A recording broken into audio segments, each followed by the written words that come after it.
headlines this Wednesday afternoon, August 23rd, here in Seoul. South Korea will now treat COVID-19 in the same way that it treats the seasonal flu.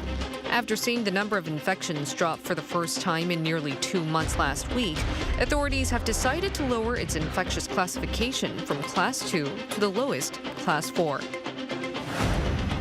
The Korean government pledged to start a war against senseless crimes, specifically the types of crimes that have happened in broad daylight over the past few weeks, where the assailant didn't have a personal connection to the victims. The Prime Minister released a statement on Wednesday hinting at bringing back auxiliary police.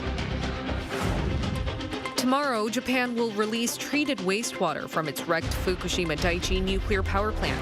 The IAEA said it would regularly inform the Korean government about how the wastewater is being discharged, emphasizing transparency. Welcome to Wednesday's edition of the Daily Report. Let's start with news related to COVID-19. South Korea has lowered the infectious level of the virus to the lowest Group 4, treating it in the same way as seasonal influenza.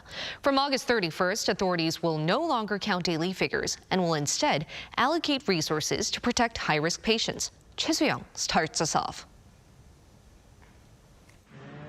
Starting from August 31st, the South Korean government will lower COVID-19's infectious disease level from Group 2 to Group 4. The Korea Disease Control and Prevention Agency said on Wednesday that this decision was made due to a decrease in the spread of COVID-19 since the end of June, a reduction in virus risk, overall stable epidemic prevention conditions, and sufficient capacity within the general healthcare system. The government made the decision to classify COVID-19 as a Group 4 infectious disease by examining those circumstances, and it plans to implement the second stage of measures according to the COVID-19 roadmap announced in March. Furthermore, the agency stated that although 1 or 2 major and minor COVID-19 outbreaks are expected each year, most countries worldwide have already been managing COVID-19 within their general medical systems.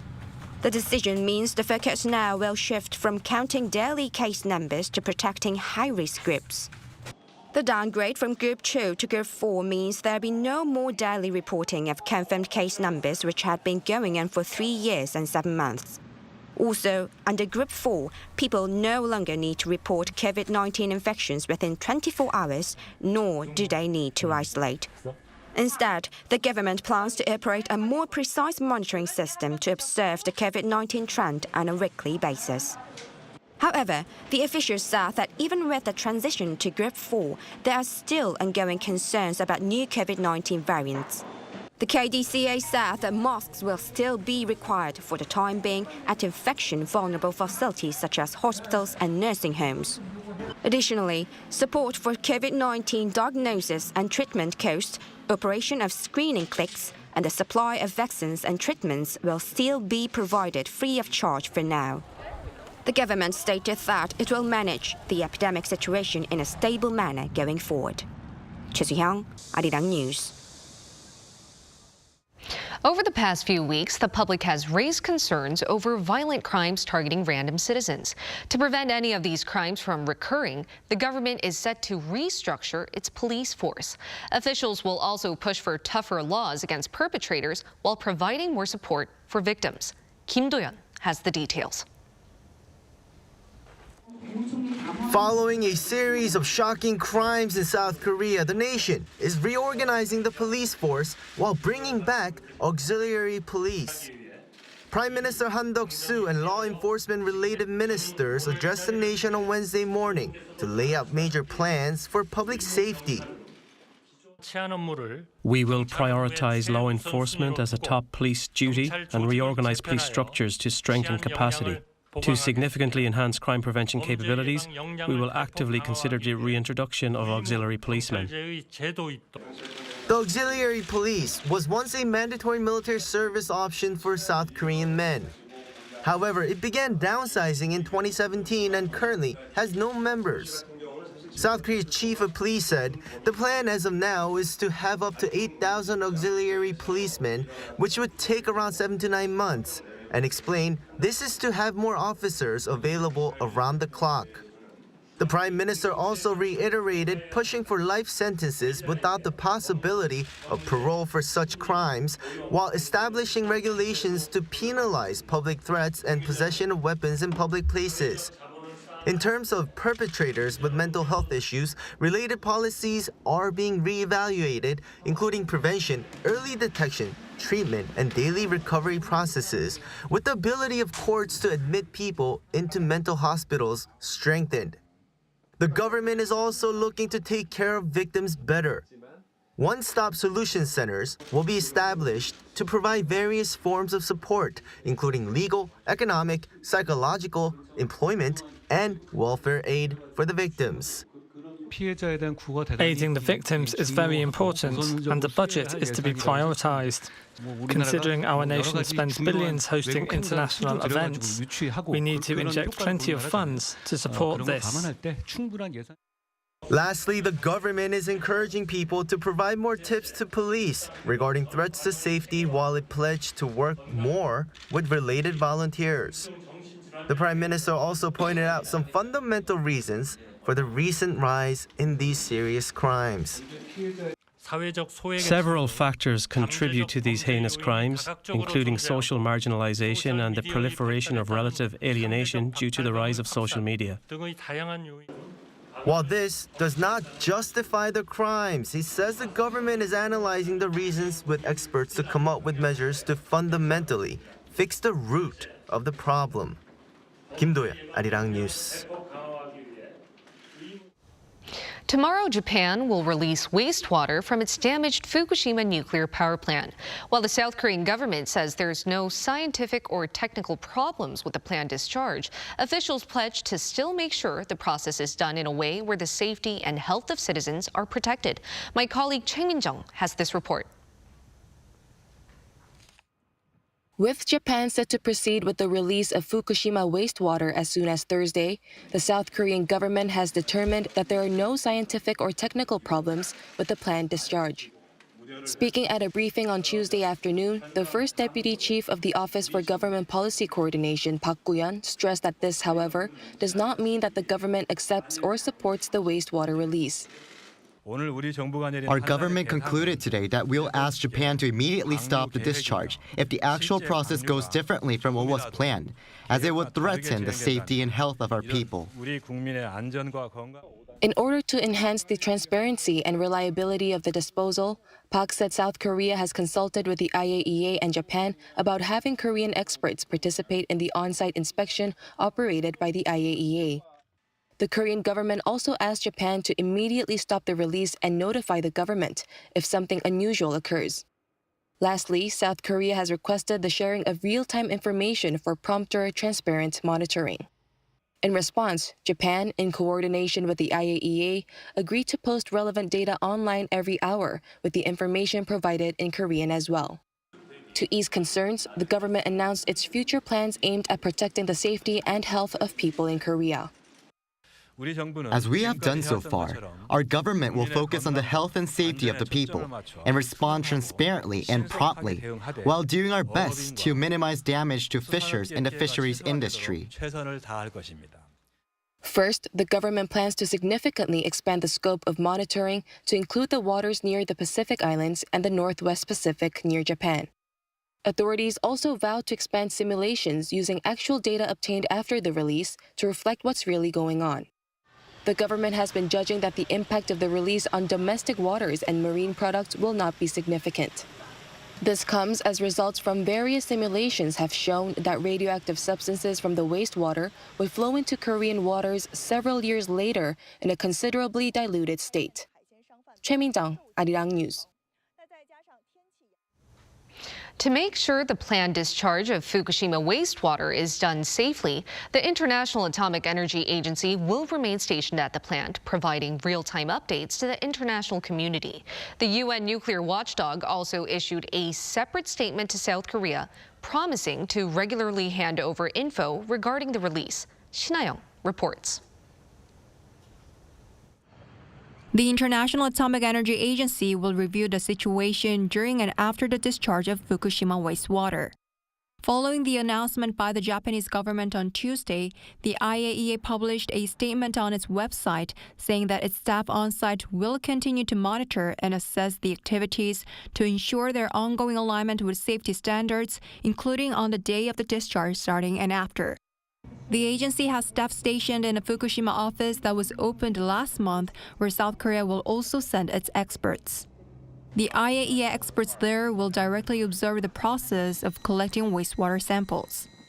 While regularly visiting related facilities, they will coordinate discussions between the IAEA and Tokyo Electric Power Company if any changes occur. It also plans to publish data for the use of the global community, including real-time monitoring information. An additional update will be provided as soon as the discharge begins. Unlike the United States, which has been supportive of the discharge, China has criticized Japan's latest decision. China strongly urges Japan to rectify its wrongful decision and withdraw its plan to discharge nuclear-contaminated water into the sea. A Chinese foreign ministry spokesperson added that Beijing will take necessary measures to safeguard food safety and the health of its people. Hong Kong Chief Executive John Lee on Tuesday said he strongly opposes the decision, saying the city would immediately activate import controls on Japanese seafood. On the other hand, the European Union last month decided to remove its import restrictions on Japanese food that had been in place since the nuclear accident in 2011. Meanwhile, the environmental organization Greenpeace has criticized Japan's latest decision, arguing that it violates human rights in both Japan and the Pacific region and that it ignores the concerns of people, including fishermen. 신하영, 아리랑 뉴스.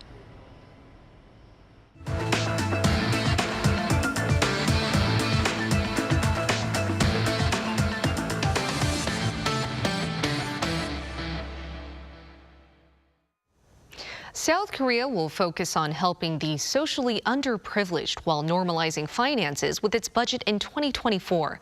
That's according to Deputy Prime Minister and Finance Minister Chu Kyung-ho at a budget meeting between the government and the ruling People Power Party on Wednesday. Officials laid out a plan that included increasing financial support for parents with newborns and infants. Full tuition will be given to students from low-income families. There will also be new one-on-one care services for disabled people with developmental disorders. For small business owners, low-interest loans will be expanded, and there will be financial support for their energy bills and insurance coverage. The outlook for the manufacturing sector in August has worsened due to a slower-than-expected recovery in the semiconductor industry. According to the Bank of Korea's Business Survey Index on Wednesday, business sentiment among manufacturing firms fell 5 points from July to 67, the lowest we've seen since February. The figure for non-manufacturing businesses also came down for 3 months straight, dropping a single point to 75. The BSI for all industries also dropped 3 points to 71, falling for the third month in a row. Moving on to news in the United States, Washington has made clear that it doesn't want the Chinese economy to tumble, calling on Beijing to be more transparent about the state of its economy. The U.S. also removed some Chinese entities from its export control unverified list. Lee Seung-jae tells us more. Last week, the Chinese government stopped the publication of a report on soaring youth unemployment amid concerns the statistics would reveal new weaknesses in the country's recovery. China also cracked down on corporate due diligence firms operating in the country, halting the flow of information to overseas businesses. In response, U.S. National Security Advisor Jake Sullivan on Tuesday called on Beijing to be more transparent about the state of its economy. Speaking to reporters in Washington, Sullivan said that for global confidence, predictability, and the capacity of the rest of the world to make sound economic decisions, it's important for China to maintain a level of transparency in the publication of its data. His comments also come as U.S. Commerce Secretary Gina Raimondo is set to travel to China at the end of this month for talks with high-level Chinese officials in what seems to be a move by Washington to stabilize relations with Beijing. Raimondo's trip follows a 4-day visit by Treasury Secretary Janet Yellen last month, who held more than 10 hours of meetings with senior officials in Beijing. Meanwhile, in a bid to further normalize bilateral trade with China, the U.S. Department of Commerce announced Tuesday local time that it has removed 27 Chinese entities from its export control unverified list. The Chinese Commerce Ministry welcomed the decision, saying that the move is in line with the common interests of the two sides. The ministry added that solutions that would be beneficial to both countries can be found as long as the two sides follow the principle of frank cooperation and mutual benefit. Lee Seung-jae, Arirang News. Washington has renewed its ban on Americans traveling to North Korea for another year, maintaining a restriction that has been in place since 2017. According to the U.S. State Department on Tuesday, the latest extension comes amid rising tensions over Pyongyang's nuclear and ballistic missile programs, as well as the uncertain status of U.S. serviceman Travis King, who crossed the North Korean border last month. The ban will be published in the Federal Register set for release on Wednesday and has been signed by Secretary of State Antony Blinken. It will remain in place until August 31st of next year. We're heading into the second day of the BRICS summit in South Africa, and we may hear talks on expanding the group. Wednesday's achievements will likely be shared in what's called the Igoli Declaration, named after the Zulu word for Johannesburg. Ishu with the latest. The BRICS group of major emerging economies on the second day of its 15th Leader Summit on Wednesday is expected to discuss major issues, including the expansion of the group and economic cooperation. The presidents of China, Xi Jinping, and Brazil, Luiz Inácio Lula da Silva, as well as the Prime Minister of India, Narendra Modi, and the Russian Foreign Minister Sergei Lavrov, representing President Vladimir Putin, are being hosted by South African President Cyril Ramaphosa in Johannesburg. At the closed and open meeting scheduled for Wednesday, the leaders are expected to continue discussing whether to add new members to the group that's aiming to become a geopolitical alternative to Western-led forums. 23 countries have formally applied to join, including Saudi Arabia, Argentina, Indonesia, and Egypt. China, South Africa, and Russia are open to accepting new members. South Africa and China have similar views with regard to the expansion of BRICS membership, and we look forward to the discussions that we are going to have with other BRICS leaders later today during our retreat. We need to strengthen strategic cooperation, practice true multilateralism, promote the expansion of the representation and voice of countries in the Global South in the global governance process. India, wary of China's dominance, has warned against Russian expansion but is undecided. Brazil is reportedly concerned that potential expansion will dilute its influence, although it's shown support for its neighbor Argentina's application to join. The leaders are also expected to discuss trade and investment opportunities, energy cooperation, and infrastructure development. Also on the agenda are ways to strengthen mutualistic partnerships between developing countries in Africa and the Global South, reforms to global governance, and fostering a global environment for peace. Based on the results of the discussion, an announcement on the so-called Igoli Declaration is expected. Named after the Zulu term for Johannesburg, the declaration will cover cooperation achievements in the areas of politics and the economy. The three-day summit runs until Thursday. Lee Si-hu, Arirang News. Switching gears to what's happening in the arts sector. The Royal College of Art has partnered with Seongnam Art Center for a 3-week summer short course in South Korea in 2024. The workshop will be held at Seongnam Art Center from July 18th to August 7th next year. It will be the first time for the program to be held outside of the United Kingdom. The course serves as an opportunity for young artists from around the world to learn from the RCA faculty and network with other artists. The RCA is a world-renowned art and design school based in London that has produced world-class artists.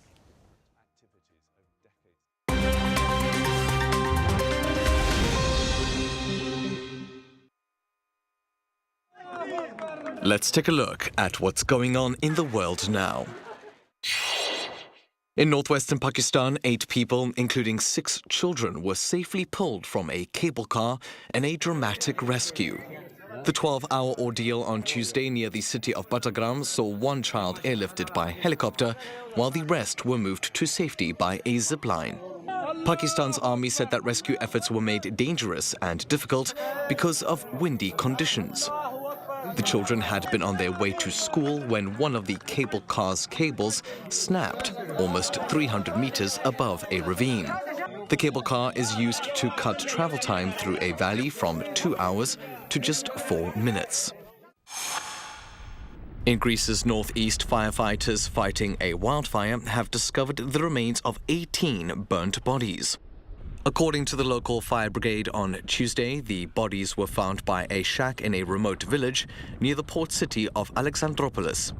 They are believed to have been migrants who crossed in from Turkey.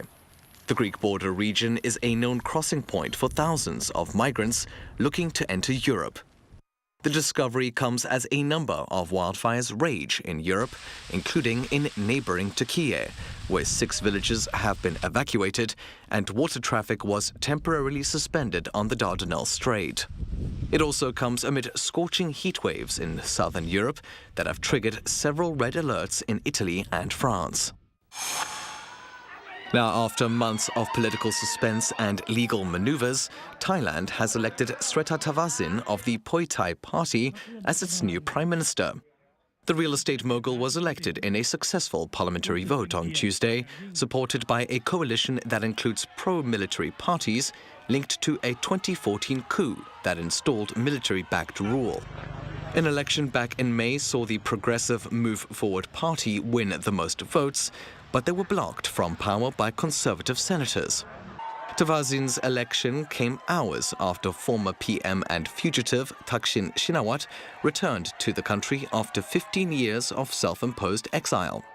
He was immediately arrested and charged with abuse of power and other criminal offences, which he says are politically motivated.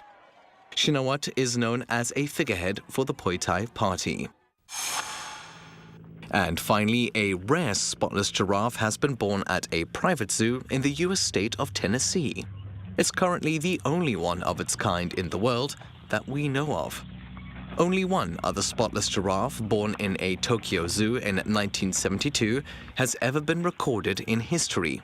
A giraffe's spots serve as a form of camouflage and aid in thermal regulation. The zoo is now looking to give her a name and has opened an online vote on its Facebook page. People can choose between 4 names: Kipiki, Feriali, Shakiri or Jamila. Voting closes on September 4th. Matthew Ashley, Arirang News.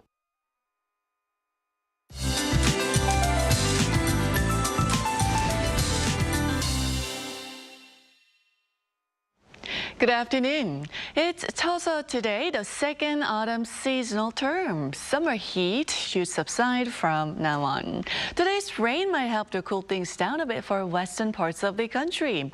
Heavy rain that started on Jeju Island this morning has been expanded to more western regions. And the capital area in Gangwon-do province could see more than 150 millimeters of downpours. And the rest of the country could see 50 to 120 millimeters into Thursday. Now, a heavy rain advisory has been issued for some of the northern central areas, including here in Seoul and Gangwon, Jeollado provinces. Meanwhile, eastern areas will have a scorcher under sunny skies with some passing rain in the afternoon. The east will see rain mainly tomorrow. Seoul and Chucheon are seeing highs in the mid-20s this afternoon, but Gyeongju at 34 degrees Celsius. On and off rain continues into Friday, then more showers are expected early next week, bringing much bearable temperatures to the country. That's Korea for you, and here's a look at the international weather conditions.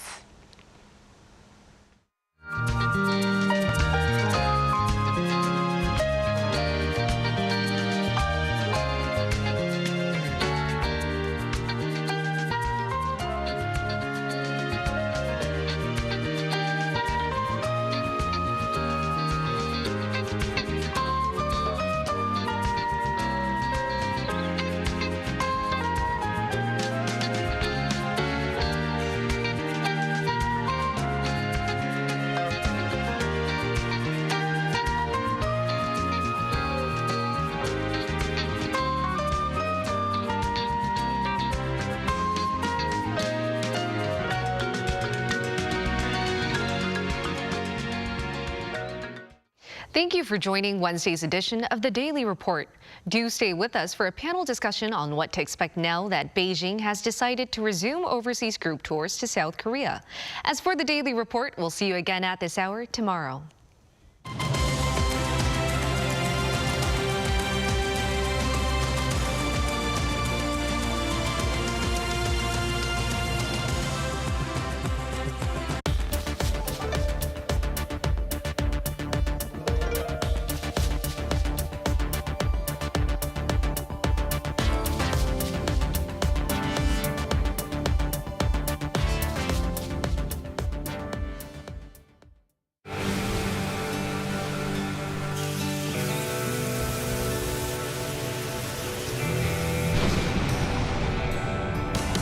Busan, Korea is already reaching the entire world, like ocean waves that travel far and wide.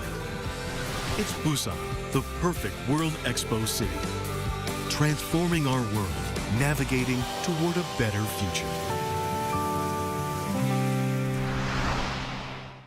안녕하세요. 저희는 부시입니다.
Arirang.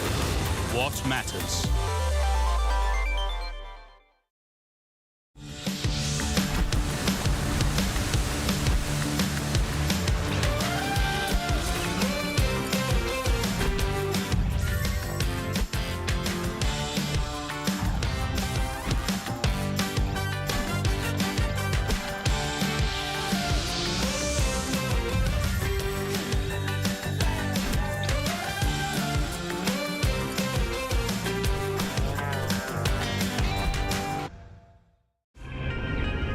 한국에 오면 먹어야죠.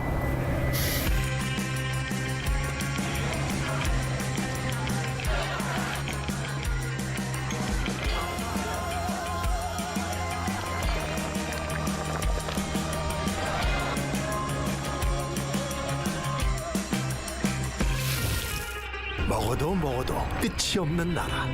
감당할 수 있겠니?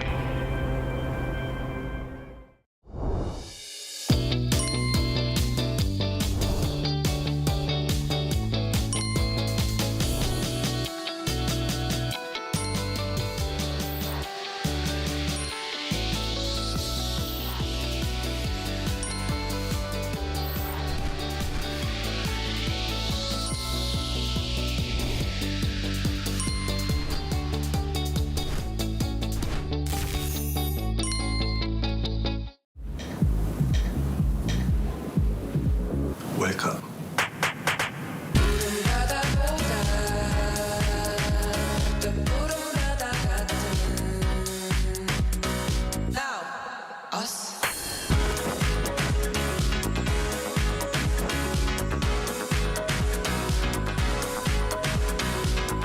엄청난 에너지를 춤으로 뿜어내는 나라. 감당할 수 있겠니?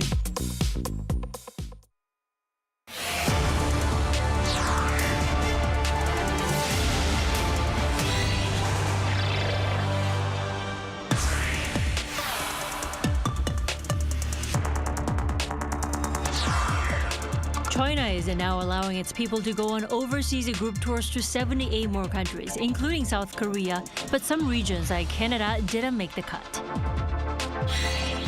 What's behind China's decision to lift the travel bans at this time of the year? How is South Korea gearing up to welcome back long-awaited Chinese tourists? Will the recent real estate crisis in China be a game-changing variable for the group tour resumption? Chinese tour groups are resuming their overseas trips, which is good news for passionate Chinese travelers and as well as for host countries. Joining me to discuss is our Kwon Swa. Welcome. Good to be here, Dami. And also Professor Pan Gil-ju from Korea University. Good to have you with us this afternoon. Good afternoon. So fill us in on the history behind China's ban on tourism or group tours. You know, when talking about Chinese group tourism, it dates back to 2017, I have to say, right? Right, when it comes to Korea. So China is known for some of the most stringent COVID-19 restrictions during the COVID-19 pandemic, and it's now opening up slowly in terms of tourism, joining the rest of the world in going back to pre-pandemic lives. So on August 10th, China's Culture and Tourism Ministry announced the lifting of its ban on Chinese citizens' group travels to 78 countries, including South Korea, the US, Germany, and Australia. So ranging from the continents of Asia, the Americas, Europe, Oceania, and Africa. And this marks the third round of Beijing's relaxation of travel restrictions for group travelers this year. Now, back in January, 20 countries were removed from the ban, including famous tourist spots like Thailand and Indonesia and China's close ally Russia. And later in March, 40 countries were taken out of the list, including Vietnam, Brazil, France, and Spain. So that's COVID-19. But when it comes to Korea, bans on group travels date back to March 2017, so way before the pandemic. Although not an official ban, the Chinese government made tour agencies exclude travel packages to South Korea in a diplomatic standoff over the installation of THAAD, or the US-backed missile defense system, on South Korean soil. Although by the end of the year and also since then, gradually until 2019, China started to relax those restrictions, but then came COVID-19. And during that pandemic, also there were a number of tit-for-tat measures placed with China, suspending short-term visa services for South Koreans in retaliation for virus prevention measures against China. So all in all, the latest removal of the group travel ban is perceived as being almost for the first time in over 6 years that there are no more limitations regarding travels to South Korea. We indeed have come a long way when talking about Chinese tourism and Chinese foreign visitors coming to China. Right. And coming to Korea from China. And also, Professor, China's decision to resume overseas group tours came just over a week before the trilateral summit between Seoul, Washington, and Tokyo. Now, the question is, does this decision have to do anything with the summit by any chance? Well, timing matters in diplomacy, but I doubt that China's decision to resume overseas group tours takes the trilateral summit into consideration seriously, because, as noted earlier, 78 countries are on the list, simply beyond South Korea, the United States, and Japan. Meanwhile, it appears to me that Beijing believes criticizing South Korea and doing nothing for diplomacy does not help increase its leverage and maximize its national interest. Actually, communication provides a state with an opportunity to examine what the other side thinks and seeks. In this light, Beijing seems to be eager to kick off communication with Seoul but to a low degree way based upon the ordinary citizens' level of communication at the moment. Resuming overseas group tours could be a good start in this way. In particular, in a situation where South Korea, the United States, and Japan are getting closer, China's diplomatic position has been significantly reduced indeed. So Beijing seems to believe that starting communication is better than making no engagement.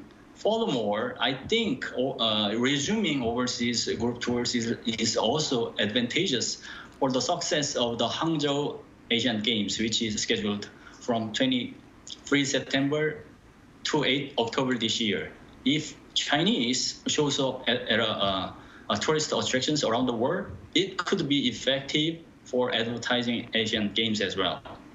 Right, not because of the summit, but maybe because China is in mind of upcoming events, especially the Asian Games. But the question is, the destination list of 78 countries doesn't include Canada. Now, why isn't Canada included in the list? To be honest, the Canada-China relationship has been deadlocked over the last few years, particularly due to recent allegations that Beijing meddled in Canadian domestic politics, basically Canadian elections. According to leaked classified reports, the Chinese government helped Canadian politicians favorable to the authoritarian regime be elected while taking advantage of disinformation and donations. So the Canadian government expelled Chinese diplomats in Toronto. In return, the Chinese government banished the Canadian diplomats in Shanghai. To top it up, earlier in 2018, Canada and China were frictional with each other regarding the arrest of Huawei CFO. This fact shows Beijing still uses economic coercion as one of the offensives to the other side, similar to its Fed retaliation against South Korea.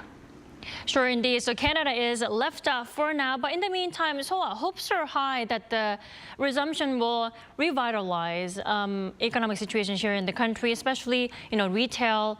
What are those hopes? Right, Tommy. The increase in Chinese tourists is expected to boost consumption and have a positive impact on the overall Korean economy as well. In a report on the impact of China's reopening on the Korean economy released earlier this year, the Bank of Korea estimated that if the number of Chinese tourists increases by 1 million, Korea's growth rate will rise by about 0.08 percentage points. And also, let me refer to other data by the Minister of Culture, Sports and Tourism. In its annual report on inbound tourists in 2020, it said that in 2019, a Chinese tourist spent an average of $1,239 in Korea. So with more than 6 million visitors from China that year, that's some $74 billion and also 36% of Korea's yearly tourism revenue. So tourism-related businesses are hopeful that spending will increase in numerous sectors, with many retailers getting prepared with promotions and expanding their services. Duty-free shops and department stores, for instance, are expected to see an uptick in consumption, which is why marketing campaigns are targeting the inflow of Chinese tourists with tailored advertisements, for instance, using K-pop girl groups like New Jeans for models. Right on the day of the Chinese government's announcement of lifting its travel ban, the upbeat hope was very evident in Korean stocks that showed stocks related to cosmetics, casinos, duty-free shops all surged. Right. I'm looking forward to seeing, hot tourist spots, so-called, in South Korea, like Myeongdong or, Gwanghwamun, getting all busy again after all the pandemic years. Now, Professor, we discussed how Canada was let off the list. Can we say Beijing is trying to balance its ties with Seoul and Tokyo then, even after the summit? I mean, is China using tourism as a political tool? That's a great question. Actually, I believe that resuming overseas group tours shows the enhancement of diplomatic tools of South Korea and Japan, not the other way around. I would say that making the trilateral ties stronger allowed the Seoul and Tokyo to enhance their diplomatic leverage with China, which pressed Beijing to resume overseas group tours. Of course, China is eager to step up its diplomatic leverage to these two countries as well, but she seems to know that using tourism does not fully function as a political or diplomatic tool. If then, what does it mean? I think resuming overseas tours, group tours, are political or diplomatic gestures to make a window of communication or diplomacy open in its efforts to enhance its leverage. Meanwhile, once Chinese overseas group tours are completely normalized as before, South Korean vendors and companies doing business in visiting attractions such as Myeongdong or Jeju Island are better positioned to increase their incomes.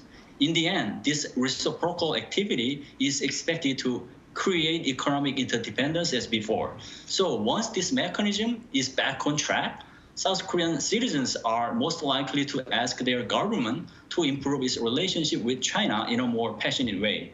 I think it is a long-term expectation that Beijing wants both tactically and strategically. Definitely. Now, Soa, you just mentioned earlier, now Seoul is busier than ever to really prepare for those tours back here in the capital city. Any specific plans or measures that some of our viewers from China may be interested in learning? Right. Along with the government and the tourism ministry, the Seoul metropolitan government in particular is rolling up the sleeves to revitalize the tourism industry. And with that, having actually unveiled some specific plans. So, in fact, the city plans to welcome the Chinese tourists with a special welcoming week. And this is happening for the first time in 4 years, although this special welcoming week is not only targeted at Chinese, but tourists from all over the world. But it's usually held during big Chinese holidays. So this year, this will be happening from September 29th to October 6th, coinciding with China's longest public holiday break, the National Day Festival and Mid-Autumn Festival. Various events will take place starting from the airport where they arrive, and city landmarks like Myeongdong and Gwanghwamun that Tami earlier mentioned. Also, drone shows will be taking place over the Han River, fireworks, etc.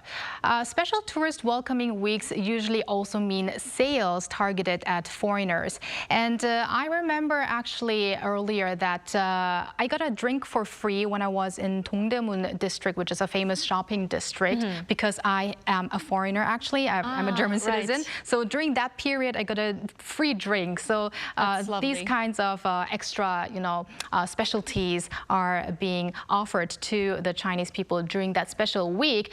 And with famous shopping districts expected to fill up with Chinese visitors, Seoul City decided to expand mobile payment systems that are widely used in China, like Alipay and WeChat Pay. The city also aims to prevent stores of overcharging tourists by clearly indicating prices at 7 special tourism zones. Also, during the time, we had a scarce number of Chinese tourists. Travel patterns have likely changed during the pandemic time, of course. So those working in the tourism sector and experts got together for a meeting to discuss that.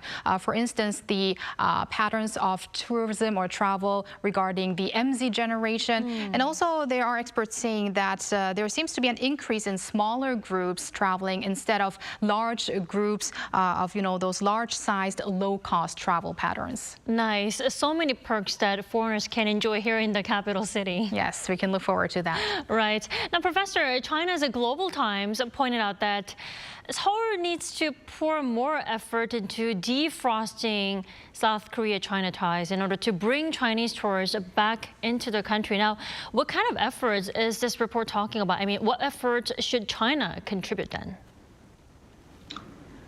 Well, apparently, I think that Global Times fails to clearly point out the inherent reason why Seoul-Beijing ties have been deadlocked. As has been noted earlier, the faltering relationship between Seoul and Beijing is traced back to China's economic coercion, which is that retaliations. South Korea has been under this unreasonable economic coercion for about 6 years. That explains why a majority of South Korean public citizens have animosity toward China. So, in contrast with the Global Times report, China needs to put more effort into improving Seoul-Beijing ties simply beyond the resuming of Chinese overseas group tours in Korea. Of course, South Korea also need to contribute to put its effort into making the relationship with China better under the proposed key principle of reciprocity. Meanwhile, I would say that the resuming of overseas group tours helps make South Korea think that Beijing has studied to recognize the importance of reciprocity. All in all, the resuming of tours could increase the feasibility of the South Korea, Japan, China Trilateral Summit at the end of this year.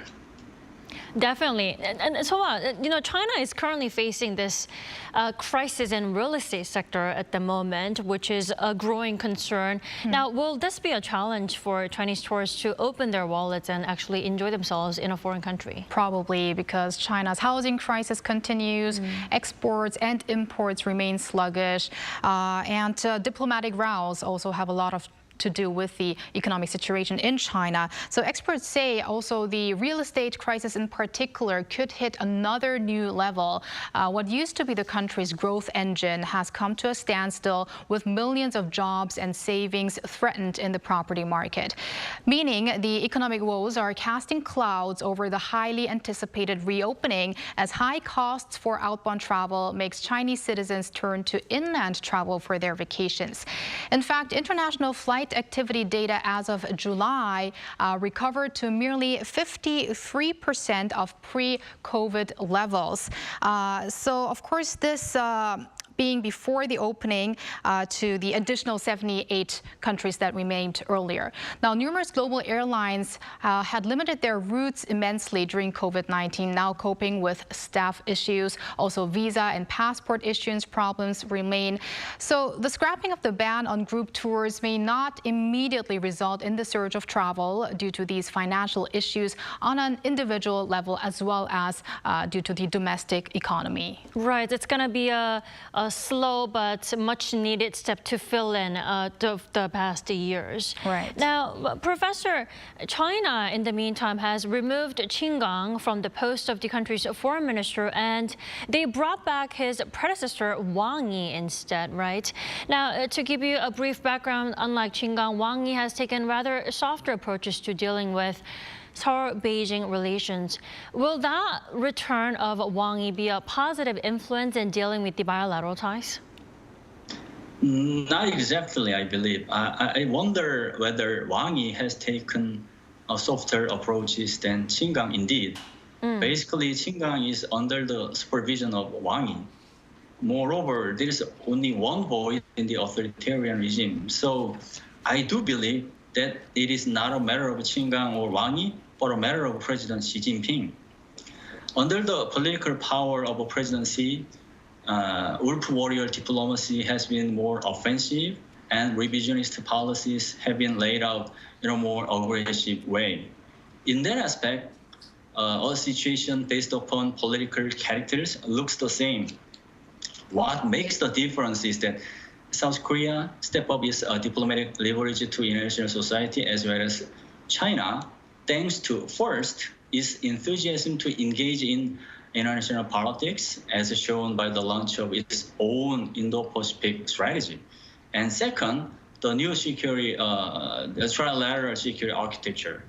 These situations seems to press or encourage China to turn its eyes to improving its relationship with South Korea.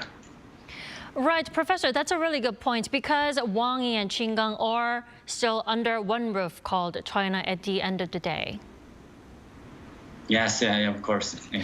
Right, and so on. Despite all these economic challenges that China is going through at the moment, what is the sentiment among Chinese people about actually coming back to Korea? Right, while the lifting of the ban may not immediately lead to the return to the levels we enjoyed in the past regarding Chinese travel, excitement does seem to be in the air. Media reports referred to soaring search data on websites related to travel to South Korea. Some of those sites even jammed following the announcement of the end of the restrictions. According to Steve Saxon, a partner at McKinsey, despite the cooling of the overly economy, 40% of Chinese people are willing to spend more on travel, and many of them also actually saved during COVID, so they are ready to use that money on international travel again.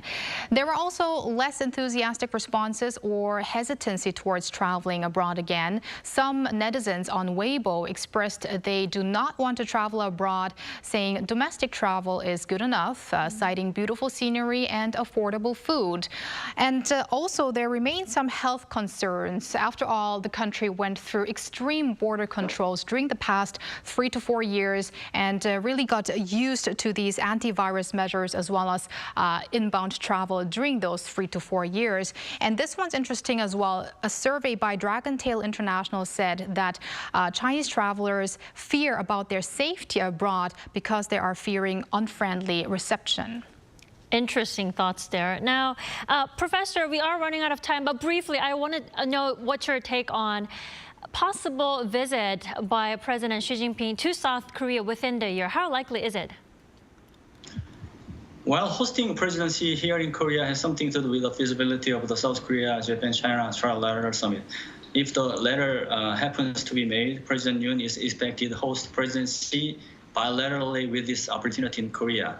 President Yoon's predecessor visited China 2 times for the bilateral summit in 2017 and 2019. So it is right about time that China's later visit Korea based upon the principle of reciprocity.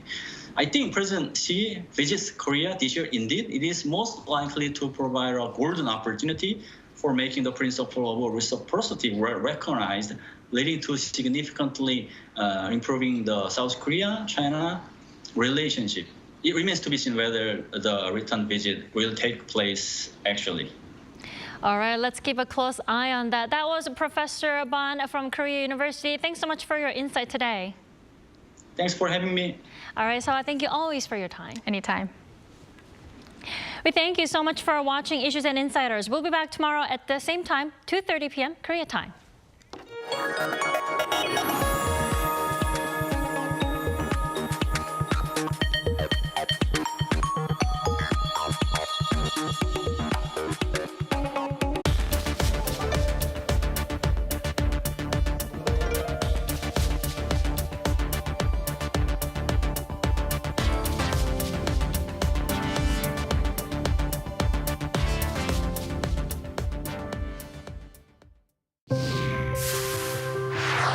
Mabuhay. I am